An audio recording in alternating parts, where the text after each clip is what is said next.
Finishes must be given enough drying time. Professional finishers consider manufacturer's recommended drying time, the species of wood, the level of humidity, and ventilation. Unfortunately, drying time also allows time for someone to inadvertently step on the finish while it's still wet, or for placement of furniture before the finish is dry. These prints or indentations must be repaired. Unlike random puddles, drips, and debris, with prints we have a design or pattern. We must remove all of the design, not leaving any zigzags. Footprints show up as light or dark marks in the finish. The heel and ball of the foot cause deep ridges. Arches and the sides of the foot or shoe usually cause lighter prints. Lightly scrape the high spots where the heel and ball of the foot have imprinted the finish more heavily. To take out the rest of the print, scrape even more lightly. Work about 1/4 of an inch at a time, moving the scraper up and down the grain at an angle. Dust the area clean.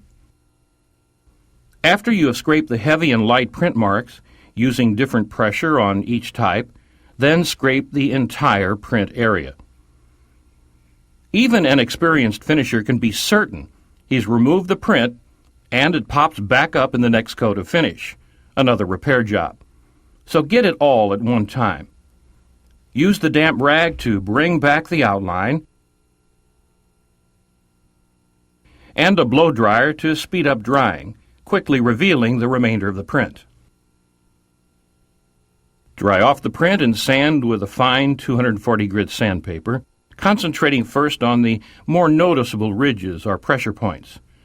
Apply pressure in one direction only, and sand an area slightly wider than the print itself to help remove all traces of the print and to assist in blending.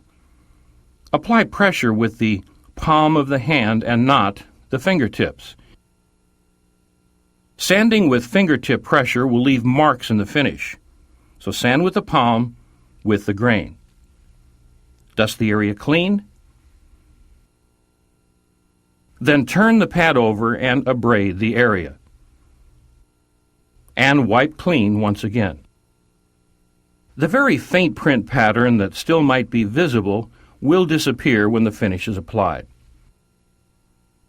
When replacing a board, we use 80 and 100 grit paper, but these are too heavy for repairing imperfections, so we drop down to a finer grit, 180, 240, 320, to prevent damage from the heavier grit.